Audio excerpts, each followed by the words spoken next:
All right, ladies and gentlemen, welcome back to the channel. We're talking about the Arizona Cardinals 8-9 season. This is a really interesting, intriguing team, and I think they're going to make a lot of big-time free agent splashes this upcoming offseason. But I truly believe this past season, they built the foundation. I think the foundation is perfectly built.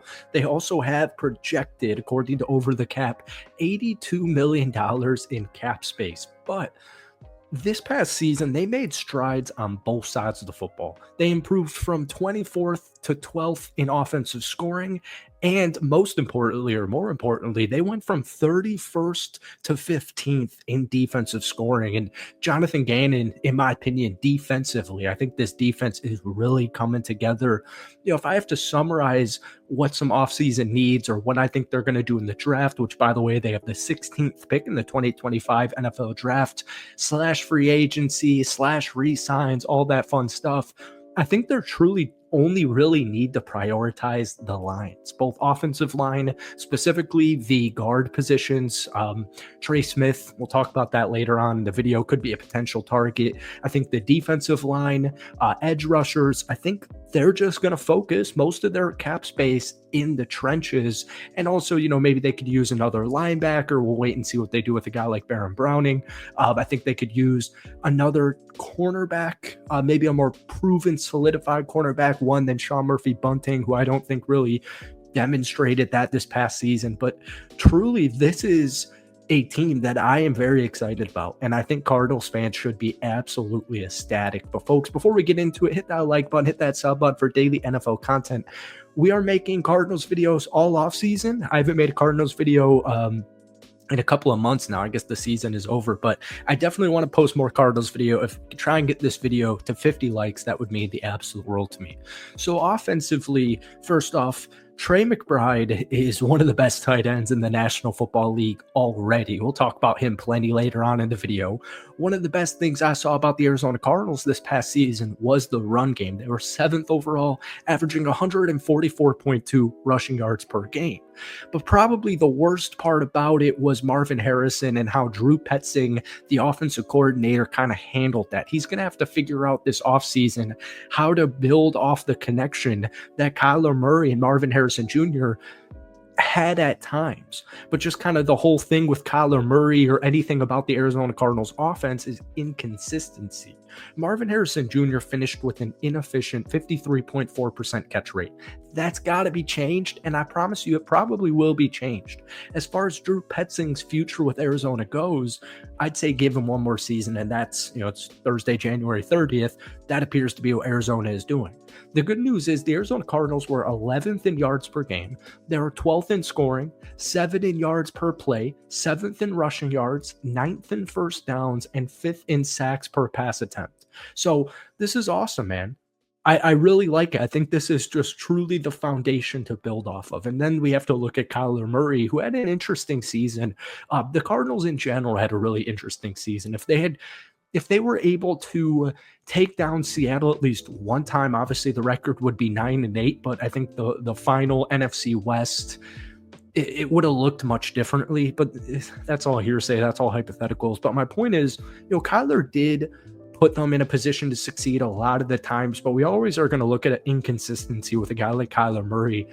The thing is, before this season, he's had a bunch of injury-riddled years, right? Murray played through a full season this year. He threw for 3,851 yards. He had 21 touchdowns, 11 interceptions, and he also ran for 572 yards and 5 touchdowns. But the thing is, since winning Offensive Rookie of the Year all the way back, it feels like it now, in 2019 and made the Pro Bowl in both 2020 and 2021, Murray since that is 14-22 as a starter, and he's thrown 23 interceptions, including the 11 this past year, which I do think is a sign of the right direction. And one big reason for Kyler's more consistent year is Trey McBride. 1,146 receiving yards, 2 touchdowns. He had 111 catches. He finished the season first in the league amongst tight ends in targets per route run at 30%, team target share at 30%, receiving first downs 63. He was second in receiving yards, second in receptions, second in targets at 148, and receiving yards per game at 71.6, third in routes and yards per catch, or after catch, sorry. So he ran it up. He ran up the statistics, and I would anticipate an extension coming his way relatively soon. Outside of that, Marvin Harrison, as inconsistent as it was on a maybe game by game or week to week basis, Marvin still had a really good season as far as 62 catches for 885 yards, averaging about 14.2 yards per catch, including 8 touchdowns as well.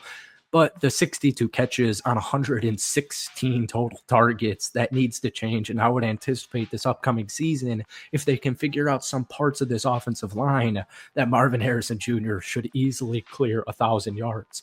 One thing I think that Arizona needs to look into is a more proven wide receiver number 2. Now, it's not a huge emphasis. A lot of Cardinals fans appear to want Greg Dortch back.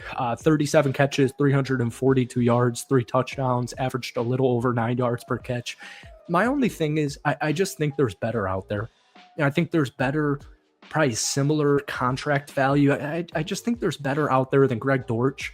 But then we look into Michael Wilson, who just finished his second season, 47 catches on 71 targets, averaging 11.6 yards per catch.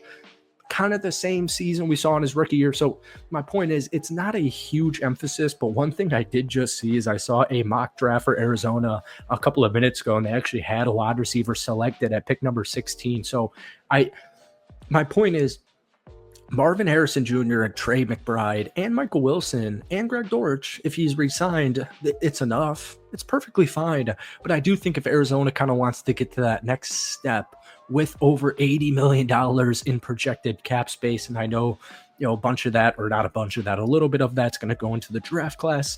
They don't have too many draft picks as well. I just think this is the year where they go out there and they're going to get more well-rounded, proven, star caliber / star rising / proven dudes to just round out this roster. And we'll finish it on this mark. I actually wanted to talk about the defense. Hit that like button. If this video gets to 50 likes, we'll make a defensive video ASAP.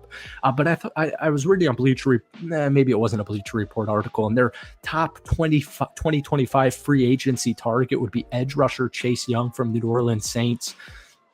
Arizona, because they traded for Baron Browning, are probably going to re-sign him. They traded for him at the deadline. I don't see them going after Chase Young if they do re-sign Baron Browning. He only had 15 total pressures in his only 7 games with the team. Young's one of the best players available at the position.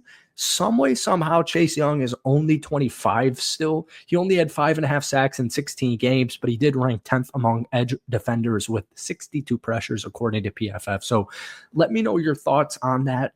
But as always, hit that like button, hit that sub button. We'll get that defensive video out to you guys ASAP. But let me know your thoughts on the Arizona Cardinals as a whole, more specifically their offense, any free agent you'd like to see, etc., etc. That's it from me. Peace.